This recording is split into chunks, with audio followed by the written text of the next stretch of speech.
Good evening. If you're not finished eating, please go ahead and continue eating. My name is Paul McAnally. I serve on the Chamber Board. Following our 2025 banquet, the Chamber reached out to Trumann High School alumnus Brigadier General Paul Rowlett to invite him to serve as our guest speaker for this evening's banquet. In my conversations with General Rowlett, he expressed both honor and genuine enthusiasm for the opportunity. Tragically, due to an unforeseen accident, our plans changed. This evening, we have shifted our program over to focus on honoring General Rowlett and the legacy he leaves behind. Over the past several years, General Rowlett worked closely with Dark Horse Press owner and founder Therese Apel in bringing his story through life to published work. Because of that meaningful collaboration, we felt it was especially appropriate to invite Therese to serve as our speaker for this evening's banquet. Before I introduce you to Therese Apel, I would like to ask that you join me in recognizing General Rowlett's widow, Miss Therese Rowlett, along with his family and friends. Please join me in singing and giving welcome.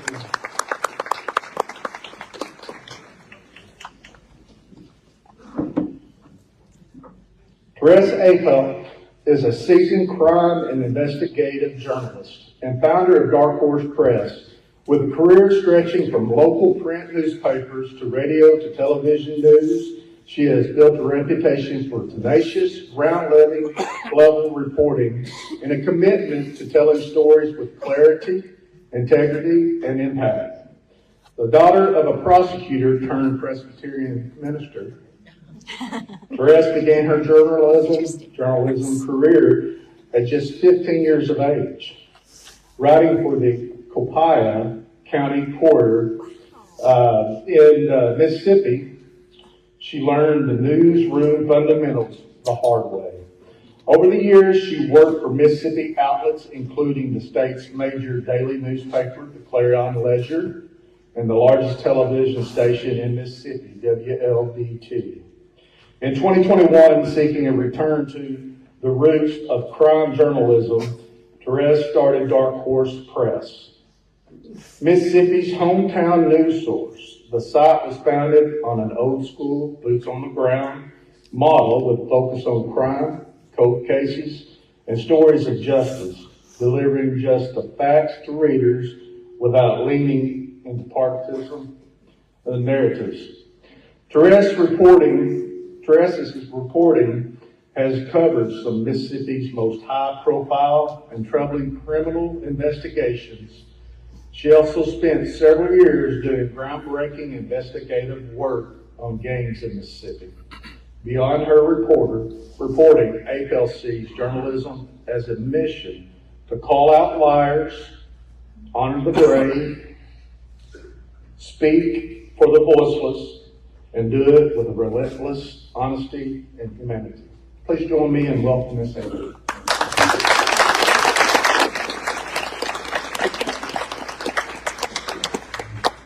Okay, I'm going to go ahead and tell you guys, I might choke up a little.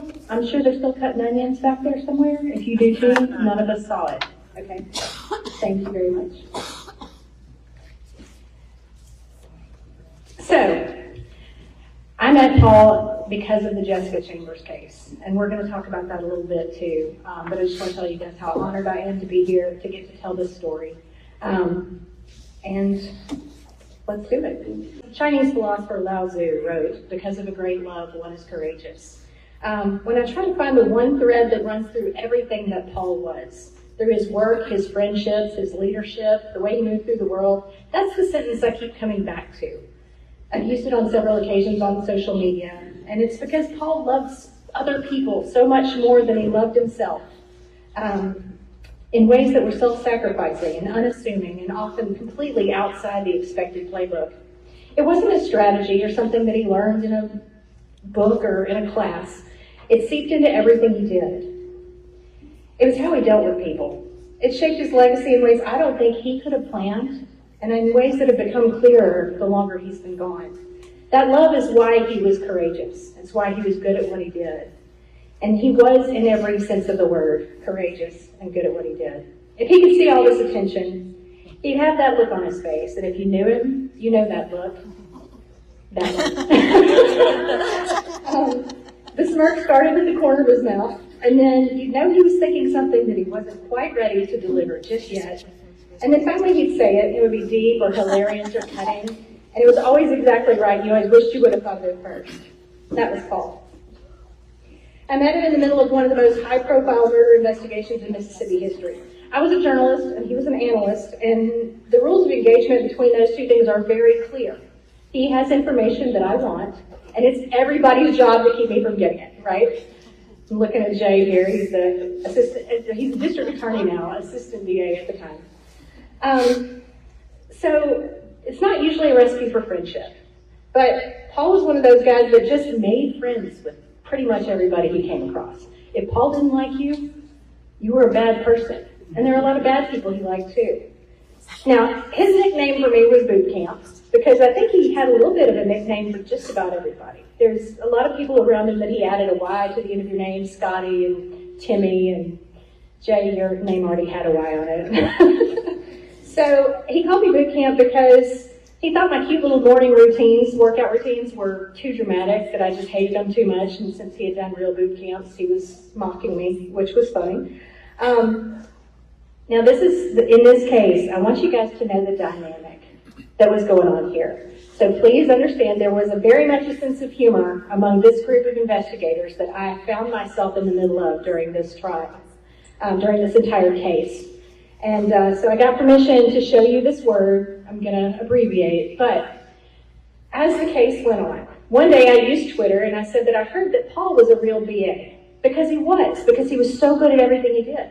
Well, Paul saw that apparently, and so did Scott Meadows, who was the ATF agent that was working alongside him. And at that point, Scott gets involved and starts calling Paul that word, and they just make this big thing out of it. It becomes his nickname throughout. And later on, I think it's okay to say later on, he would use it as passwords for some of his Jessica Chambers files. He didn't hate that. So the best part was, then Paul gets involved, and he would every now and then send me a text. So Twitter became kind of a battleground between him and Scott, and neither of them were supposed to know that I realized it. So one day I met Scott, and Paul texted me and said, "Why don't you say you met Paul's friend Scott?" So this is what the thing was. Didn't give him any credit for being a BA ATF agent, just that BA Fed's friend Scott. So that turned into a thing. And then it really was more like this most of the time.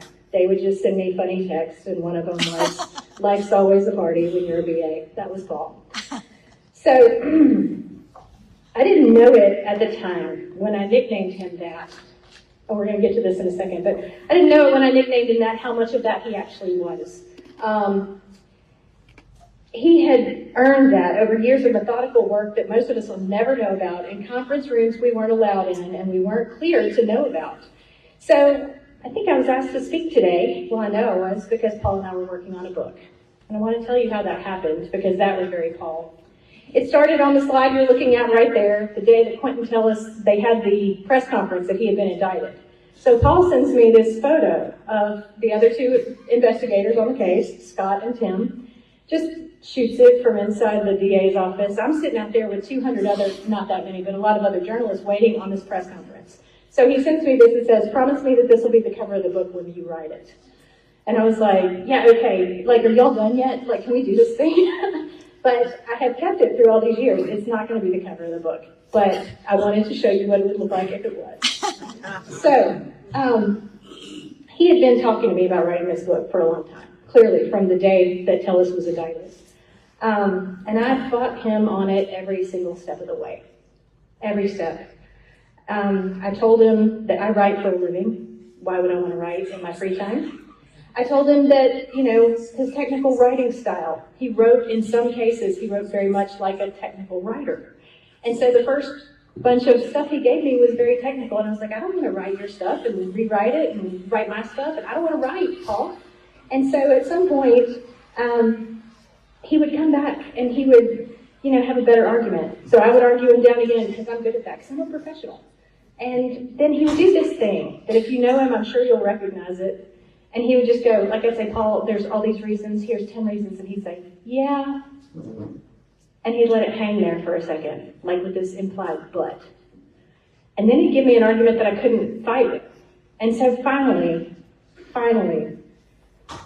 I agreed. He never pushed, he never bulldozed, he just saw it clearly, he was patient, and he was right, and he knew it. And somehow that was more persuasive than any argument I could make in return. The book had a purpose he cared about very deeply. He wanted to tell it in two voices. His voice behind the scene, talking about the investigation and how it actually happened. And my voice as the reporter, talking about how it unfolded from the outside. Because how many times have you heard someone say, the cops aren't doing anything? He wanted to make it clear that while the public sees silence, an investigation can be going on 100 miles an hour behind the scenes. He wanted the world to know that his team had given it everything, and that they always give it everything, and they deserve to have that known. Finally, 2 or 3 months before he died was when I said, okay, Paul, I'll write your dang book. And I think I said it just like that. And at first I thought of it as a project that I'd be really glad when I was finished with. I just didn't want to write a book. And then we found a publisher, and we started talking about the podcasts and the, appearances and the promoting the book, and I thought, this might actually be kind of fun. And then Paul died. And so now I'm here giving this speech and writing that book and holding this little piece of his legacy. And I've got to be honest with you, there's terror in that, because you're afraid to get it wrong. What if I can't do enough to tell the story that he deserves? Just like tonight, what an honor. What a blessing to be the one to tell his story. He was also supposed to be the one standing here talking to you today. That was the plan. So I'm going to be careful not to speak for him. What I can tell you is what I saw and what I heard. And what I heard from the people who worked alongside him and from the people that loved him. And what I believe his life means for how we live ours. Because that's why we're here. Paul Rowlett was a man who would want his legacy to be a room full of people, not people feeling sad, but a room full of people going home so much different, better, because he lived. So I've talked with some of the people who knew Paul best and asked them to tell me their memories of him. And I want to share some of what they said because I think it makes a picture that I could never paint alone. So first of all, Jamie Carter, who's known Paul since 6th grade when they were just little boys in Trumann, running in the same circles. He said that if he had to describe Paul in one word, he'd say 1 in a million. Though the other word he almost wanted to use was dangerous, both for the same reason. What he said to me was, Paul may have been the most intelligent person I've ever met. He was crazy smart in nearly every way. There were very few things he couldn't figure out and then apply, and those two qualities together are very rare in one individual. So he was smart and wise. He was brilliant and practical, and that combination, both in the same person, is exactly rare, as Jamie said. That's what made Paul dangerous, in the best possible sense of the word. Brad Parrish, another lifelong friend from these very streets, used a different word. He said committed. Paul was all in on whatever he did, Brad said. And then he talked about Paul's example of commitment, and it really is something we should all strive for. Making a choice or a promise means that you fulfill it no matter how hard it gets. That's what Paul did. To him, your word is your bond. Those men had known Paul ever since before the Air Force Academy, before his rank, before any of this. And that's what they saw from the beginning all the way through. Not the accomplishments, but Paul's character. Now let me tell you a little more about who he was before we talk about what he did. As noted in his obituary, Paul thought of himself as an introvert. I think any of us that know him laugh when we hear that. Because sure he was. He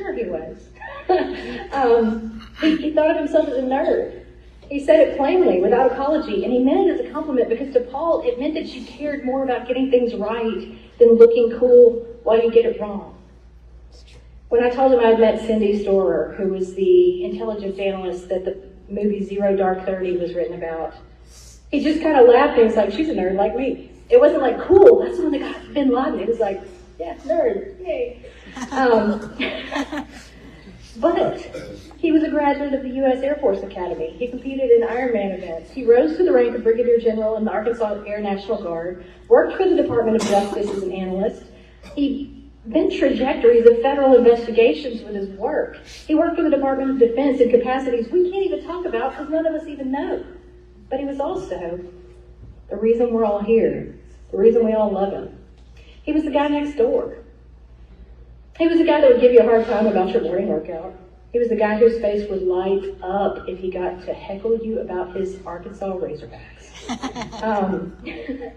His competitive streak would come out when my team, Vanderbilt, and his team would both go to the College World Series, and that happened regularly enough that there was this stream of trash talk between us for years about it.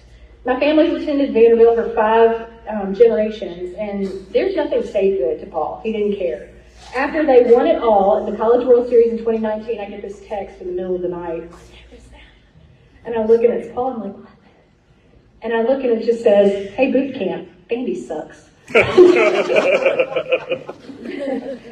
I want you to all know that I watched Arkansas beat both Ole Miss and Vanderbilt in the SEC basketball tournament this year, and it was bittersweet in a way I didn't expect.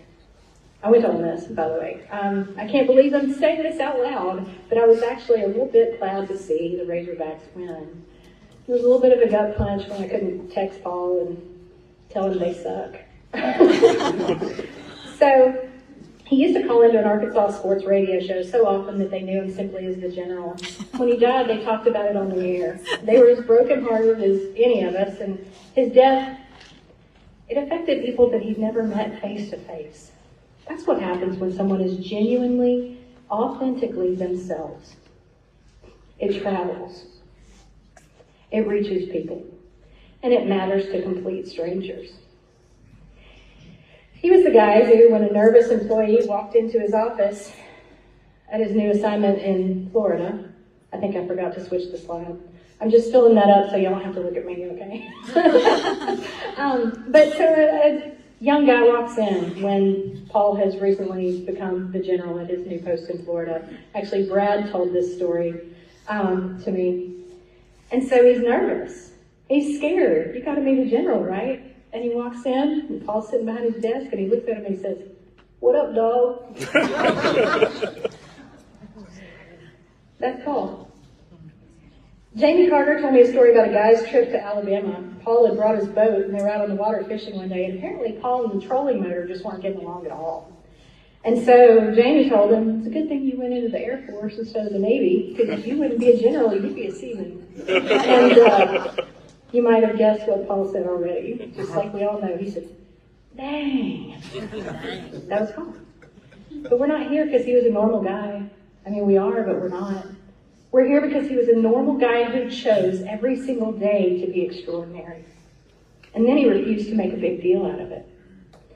That combination is rarer than his rank. It's rarer than his off-the-charts intelligence. It is, I would argue, the thing we most need in the world right now, and we find the least often. I want to tell you about a moment in the Jessica Chambers murder investigation that I think tells you everything you need to know about how Paul operated under pressure. She was a 19-year-old girl from Panola County, Mississippi, who was set on fire in her car on a December night in 2014. She was still alive when first responders found her, burned over nearly her entire body. The case captured national attention because it was one of the most covered crimes in Mississippi history. For a long time, it felt like it might be going nowhere. It felt like that from the outside. Investigators had worked hard. Jay can tell you this. Just wall after wall, roadblock after roadblock. They'd been to several states and investigated hundreds of leads, and at some point, it had arrived at the particular kind of exhaustion that just smart people are wondering, what have we missed? What don't we see? So Paul made a decision in the wee hours of the morning. After a night of beating his head on those walls, they were going to start over from the beginning, scrub everything. And I told the guys, and even though it was the only call to make, it's not a popular call to scrap everything. It means admitting that the path everyone had been on might have been wrong, maybe. It means slowing down to speed up and having the intellectual honesty to say, I don't know if we've been asking the right questions. He told the guys, and then went back through the data piece by piece and found what was missing. With Paul's thoroughness, his willingness to start over, and his absolute refusal to accept that those roadblocks were real, without that, rather, Quentin Tellis would never have been really fully developed as a suspect, and the case might never have moved forward. Now I'm going to ask you to hold that image for a minute. There's Paul in the middle of the night, way too much data. I like to think of a lot of papers, but we know Paul is probably 3 or 4 computers, right? So he's going back to the beginning when everything else was ready to quit. That's not a Brigadier General thing. That's not a DOJ analyst thing. That's a character thing. That's what integrity looks like when no one's watching and there's no reward for doing it right. After Paul's death, as people memorialized him on various platforms and ceremonies, one word came up over and over from people who knew him in completely different contexts and chapters of his life. Integrity. Not brilliance, though he had that. People talked about it a lot. Not rank, though he had earned it and worked for it. Not accomplishment, even though he had more in his one life than most of us will have in multiple lifetimes. He had integrity and he wanted to do things right. Not always by the rules necessarily, but right by the truth. Right by the people who were counting on him and right by the version of himself he had decided years ago to be. The Jessica Chambers case wasn't the only one. There were others I know about because my job put me in proximity to them, or I've heard about them secondhand, and some I'll never know about. Some that I gave him heck for not telling me about, in spite of our friendship, and he would just be like, "You don't have a need to know." There's that pesky integrity again, Paul. So in every one of them, he brought the same thing. A brilliant mind pointed like a compass toward the truth, and a heart that never forgot there were real human beings at the middle of the problem. We talked one time about why that mattered, about how easy it is in the roles that he played to just see data, to see cases instead of people. It can become numbers instead of lives. He didn't want to do that. He felt like it was his job to make sure that didn't happen. And that's a big part of why he wanted to write the book. The major part of it was to tell Jessica's story and show the world her humanity past the headlines. To give her family some knowledge of how hard his team fought for her. And some of it was to warn the world about the evil of Quentin Tellis. But what also drove him, in a large part, was this. He wanted the world to know the names of the men that he worked with. This is where I cry. I'm sorry. Oops, come back. Tim Douglas and John Champion. Both of them are gone now, but I'm pretty sure they met him at the pearly gates with loud hellos and handshakes and firm back pats. What a reunion that probably was. Scott Meadows couldn't be here. I've told you about him, but he's definitely here in spirit and probably watching on that camera over there. Jay Hale, who's here tonight with his wife Jennifer, and Rhonda Amos from the DA's office. Paul and I talked quite a bit about how important it was to portray these men as the heroes they are. He was insistent about it. He honestly would not have cared if we never mentioned his name in the book. He needed the world to know what those guys did, what it meant, and what it cost them. That resolution to give all the credit to others is not something you perform. That's actually who they are. That's who Paul was. Now, I was there when he was promoted to general in 2019, and he invited all his friends to come to Arkansas for the ceremony and listen. Of course, he was proud. He had every right to be proud of that. But the thing is, what I remember the most about that day isn't the ceremony. It was the look on his face when he told everybody that all his friends were here and thanked us for being there. He took such joy when all his people were in the same place. I say he would hate listening to this speech, but he would love that part out there. Paul, Jamie, Brad, and Ronnie had a text group together. They texted every day, as I understand it, multiple times a day throughout the hard times, the ordinary times, the funny stuff. They were just 4 guys who had grown up together and across the miles and the years continued to choose each other. Paul talked a lot about what those guys meant to him. He bragged about them, not his rank, not his clearances. A lot of us didn't know much about that stuff at all. But he bragged about the fact that he had friends who had known him since he was a kid and still showed up for him. And that was the thing about Paul that the resume doesn't capture. He loved his people. If you knew him well, you knew he always wanted you to visit. He wanted you to know his friends, and he made you feel like being in the room with him and his friends is exactly where you needed to be. I had dinner with Scott on Wednesday, and he told me about a year ago he was dealing with his mom's dementia, and he got a text from Paul asking how she was. Well, Scott's real stoic, and he just said, fine, something along those lines. And Paul wrote back and said, dude, you're really the worst at emotional stuff. I asked about her because I want to know how she is. I really do care now. How is your mom? And Scott said that it struck him in that moment that Paul wasn't just asking, that he really did care how his mom was. And that's so simple, but that's so real. I actually experienced something the same when I moved my dad to Mississippi so I could take care of him in his final days. Paul didn't just care about you. He cared about your people. You were his people. They were your people. They were his people. The last time I saw him, Paul and Marisa had come to Mississippi for the Ole Miss and Arkansas game and pulled together a group of friends for dinner at a steakhouse in Marshall County. It was a great group and a great night. And I remember sitting there at some point just watching everybody watch Paul. And it was like they were all there not because of who he was, not because of what's on his resume, but because of the friend he was and how he made them feel. I'll probably cry again, but I need to talk about Paul's family. They were his absolute North Star. He had 2 kids, Jack and Rachel, and that's an old picture, but I liked it. So he was so proud of both of them, and during the hard seasons of his life, and there were those, divorce, deployment, the particular frustration of being the kind of guy who fights evil for a living, and then once you got one case solved, 10 more pop up behind it. Those seasons were real, and they were hard, and he carried them the way he carried everything, deliberately, quietly, without complaint. But Jack and Rachel were his anchors. They were the light of his life through it all, always, without qualification. And when Paul found Marisa, something shifted in him that the people who loved him could see plainly. He was happy again. He finally loved his life.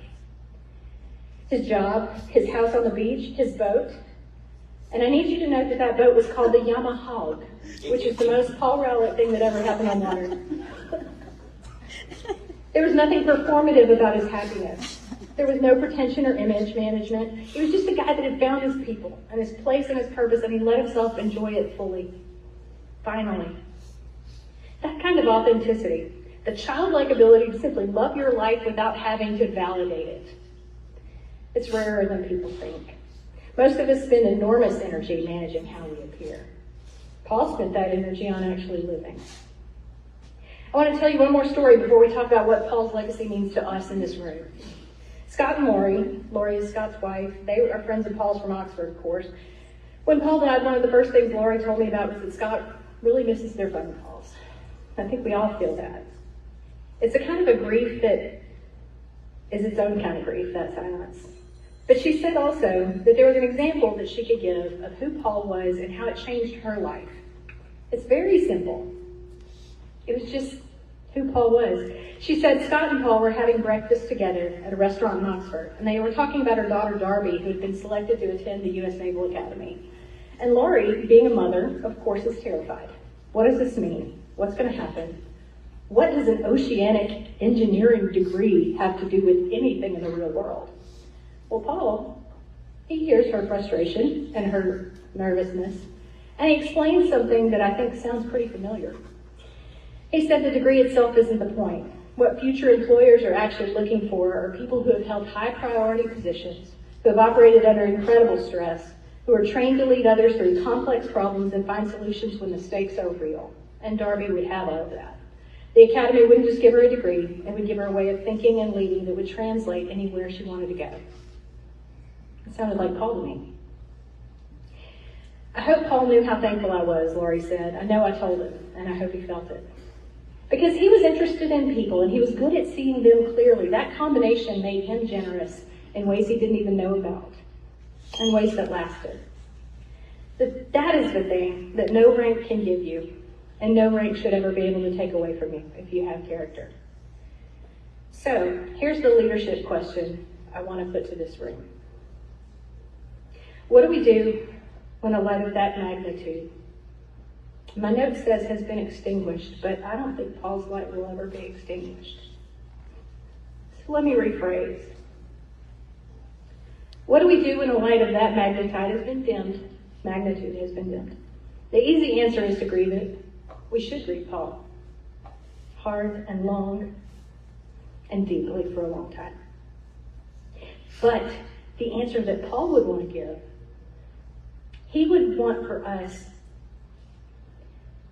to become the light ourselves. We need to look at what he built, at the world that he brought, at the way that he lived. We need to see it not as a monument, it's a blueprint that we can follow. So here's what I take from that. Don't be afraid to start over. Start over when you have to. One of Paul's greatest professional moments came when he had the courage to go back to the beginning when everyone was exhausted. Pride keeps most of us from doing that. We're too invested in the path we're in right now to admit that it might be the wrong one. Paul didn't care about the price he'd already paid. He cared about the answer at whatever cost. That's discipline. We can practice that. Stay human in the work. Whatever you do, however technical or complex or removed from the human story it gets, don't let it become just data. Paul worked in some of the most analytically demanding environments in the federal government, and he never stopped seeing people. That was a choice made repeatedly over decades. We can make that choice too. Wear your rank lightly. What up, dog? Think about what it takes to walk into a room where someone might be afraid of you because of your rank, your title, your reputation, maybe your demeanor, and immediately dismantle that fear. Paul did that reflexively because he genuinely didn't think he was better than the people around him. He thought he had a different job. That's the difference between authority and leadership. And it matters. Your word is your bond. Brad said it plainly. Paul's commitment meant that making a choice or a promise meant that you fulfilled it, no matter how hard it got. In a world where the follow-through has become the optional and excuses are abundant, Paul's example of doing what he said he would do, fully, quietly, without needing recognition, it's a standard we should all hold ourselves to. Show up for your people. Paul showed up. He called you. He texted back. He paid attention to what was actually worrying his friends. He remembered your birthday and your parent with dementia. He pulled his circle together for dinner and he made sure everyone there felt seen. Jamie told me once that Paul was pretty invested in his son Jackson, who wanted to pursue a career in national security. And one day in the middle of a conversation on a guy's trip, Paul picked up his phone and made a call and had a detailed action plan to give to Jamie before the day was out. No fanfare, just Paul doing a thing he does, solving a problem for someone he loved because he could. In a world where everyone is busy and distracted and managing their own exhaustion, showing up like that is an act of extraordinary love. It seems small, but it always costs something, and it's worth it. Pursue truth, not credit. Paul's most significant works may never be publicly attributed to him. He knew that when he signed up for it. He did it anyway, and he was entirely comfortable with that arrangement in both of his jobs, all of his jobs. The work was the process, but getting it right was the reward. In Jamie's words, Paul's life mattered because you mattered to him, because he loved people and gave his life's work to helping others. That kind of orientation outward, toward the truth, toward the people who need you, does not happen by accident. It's a choice that you make every day. I want to close by telling you about the day that Paul died. When his car left the road in November, hit out of the blue by a guy that was definitely under the influence of something. He was going to Monroe, Louisiana from Florida to serve as an expert witness in the trial of Quentin Tellis, the same criminal he had helped put in a Mississippi courtroom in the Jessica Chambers case. This time it was in the murder of another young woman, Ming Chen Xiao. Her friends called her Mandy. It was another family trying to find justice, another victim who couldn't speak for herself, so Paul was going to speak for her. He wasn't being paid for it. He wasn't even required to be there. He went because in his mind, Mandy's family needed someone in that courtroom who understood what had happened to her and could prove it. And Paul understood, and he could prove it, and that was enough reason for him to go. Jay and I talked about this. We said that even if we could have called him and told him what was going to happen on that road that Saturday in Hattiesburg, he still would have tried to manipulate things. He would have tried to find the loophole. He would have tried to get there anyway. He died doing what he loved, but it wasn't the work that mattered exactly. It wasn't the expert testimony or the title or the case file that he'd known like the back of his hand for a decade. What he loved was protecting. Standing between the vulnerable and the darkness on their behalf was the thing that had his name on it. A lot of people do that with guns and muscles. Paul had those things. He had that brain, and he used it like that. He was in the truest sense a public servant, not because of the uniform, though he wore that with honor, but because he truly understood his gifts, his mind, his integrity, and his relentless pursuit of what is actually true. They weren't his to keep. They were his to spend on behalf of people who need them. And he selflessly spent every last one of them up until the day he left this earth. Brad said, when he was talking about Paul, that he thought about Micah chapter 6, verse 8. He's told you, O man, what is good. And what does the Lord require of you but to seek justice, to love mercy, and to walk humbly with your God? Brad said he couldn't think of very many people who did that better than Paul. I can't either. Truman gave the world Paul Rowlett. And I know I speak for people in a lot of states and countries, a lot of fields of expertise. Some in interrogation rooms or intelligence briefings or training operations where his work made a difference. When I say we're better off, we're better for it. We are safer for it. We should be entirely better human beings because Paul was here. He would hate this speech. He would be doing that smirk right now. And he would be doing that thing where he shook his head and you kind of knew he was already 3 steps ahead of whatever was about to happen. And he'd say something that would make us all laugh. I do know that much. And like the rest of us, I'd give a lot to find out what would have come next for Paul. You've had a lifetime of knowing Paul, some of you. You've had since November 29th, 2025, to think it over. So here's my challenge. This is your mission. Let none of us leave here unchanged for knowing the story of Paul Rowlett. Let's all carry his light into the world and make it a better place. Lovingly, selflessly, courageously, and intentionally. That's what he would want tonight. Thank you.